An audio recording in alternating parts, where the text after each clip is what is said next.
নমস্কার, আগমনীর ক্লাসরুমে আপনাদের স্বাগত জানাই। আশা করি আজকে আপনারা অনেকটাই স্পষ্ট শুনতে পাবেন, কারণ আমি বেটার আছি। তো যাই হোক, তো সেই জন্যই বেশ পুরো উদ্যমে চলে এসেছি আজকে একটি অন্য রকম বিষয় নিয়ে আলোচনা করার জন্য। একেবারেই পরিবেশের সঙ্গে সম্পর্কিত, কিন্তু সাধারণত পরিবেশের বিষয় থেকে একটু আলাদা করে ভাবা হয় বহু ক্ষেত্রেই। বিষয়টাকে অনেক সময় ভূগোলের অন্তর্গত করে নেওয়া হয়, কিন্তু না, এটি ভূগোলও কিন্তু পরিবেশবিদ্যার একটি গুরুত্বপূর্ণ অংশ। তো সোজাসুজি চলে আসি এবার বিষয়। আজকের বিষয় হচ্ছে প্লেট টেকটনিক্স। তো প্লেট টেকটনিক্সের জনক বলা হয় আলফ্রেড ওয়েগেনারকে।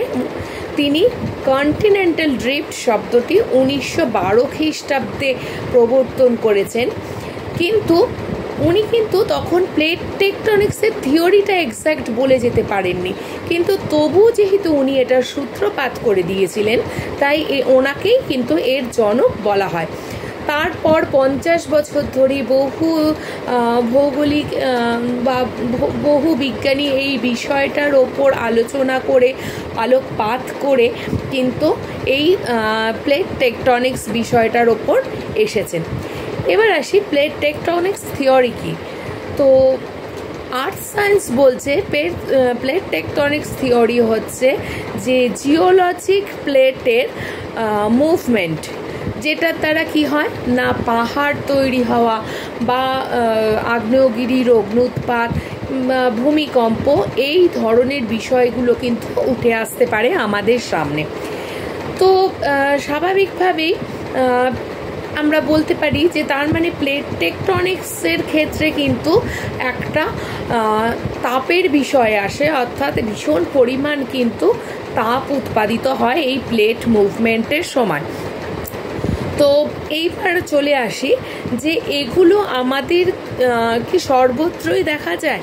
কম বেশি কিন্তু সর্বত্রই আমরা অনুভব করতে পারি, তবে হ্যাঁ, কিছু কিছু জায়গাতে এগুলো বেশি পরিমাণে হয়। কারণ কি? তার কারণ হচ্ছে যে ভৌগোলিক গঠনের ওপর নির্ভর করে এই কিছু কিছু জায়গায় এগুলো বেশি হয়, যেমন যেখানে পর্বত তৈরি হচ্ছে বা আগ্নেয়গিরির অগ্ন্যুৎপাতের স্থলগুলোতে।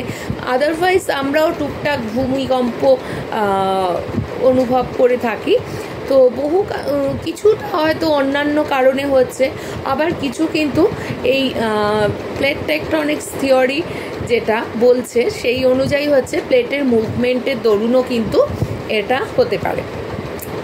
এটা দেখা যাচ্ছে সাধারণত 4 প্রকারের হয়ে থাকে। একটা হচ্ছে ডাইভারজেন্ট প্লেট বাউন্ডারি। এখানে আমরা কি করছি, এখানে আমরা ভলক্যানিক ইরাপশনটা বুঝতে পারি এর মাধ্যমে। এছাড়া ধরুন টুকটাক করে আর্থকুয়েকটা আমরা বুঝতে পারি, এইগুলো আমরা দেখতে পারি। নাম্বার 2 হচ্ছে convergent plate boundary. Convergent plate boundary এখানে কি হচ্ছে, এখানে না যে প্লেটগুলো রয়েছে পৃথিবীর নিচে, সেই প্লেটগুলোর কিন্তু মুভমেন্টটা একটু স্বতন্ত্র হয়ে থাকে। নেক্সট হচ্ছে ট্রান্সফর্ম প্লেট বাউন্ডারি, তারপরে হচ্ছে হটস্পট। এবারে চলে আসি যে যদি ধরুন যে প্লেট টেকটনিক মুভমেন্ট না হতো, তাহলে কি হতো? তাহলে কিন্তু আমাদের পৃথিবীটা একেবারেই অদ্ভুত রকমের হতো বা অন্য রকম হতো, যেখানে কি হতো না, পাহাড় পর্বত তৈরি হতো না, যেখানে আগ্নেয়গিরির অগ্ন্যুৎপাত খুবই সীমিত হতো বা হতো না, বা ধরুন অন্যান্য ভূমি গঠন বা ভূমিরূপ গঠন সেগুলো হতো না। বহু ক্ষেত্রে যে রক বা তৈরি সেইগুলো ঠিকঠাক করে হতো না, সি ফ্লোর স্প্রেডিংয়ে কিন্তু প্রবলেম হতো। তো এই ধরনের সমস্যাগুলো তৈরি হতো। তো আশা করি এইবারে যখন আমরা ভূমিকম্প অনুভব করব, তখন একদম সহজ সরল হিসাবে যে কোথাও আগ্নেয়গিরির অগ্ন্যুৎপাত হয়েছে বা পাহাড় তৈরি হচ্ছে মুভমেন্টের জন্য এরম সহজ ইকুয়েশন নাও মেলাতে পারি।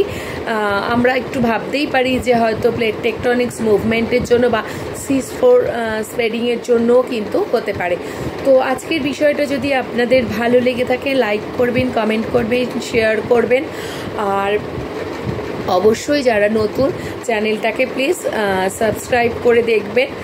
আর পরিবেশের জন্য আগেও বলেছি এটুকু সময় দেওয়াই যেতে পারে, তাই প্লিজ স্কিপ করবেন না। আর স্কিপ করলে অনেক সময় ভুল বার্তাও যায়, তাই প্লিজ পুরোটা দেখবেন।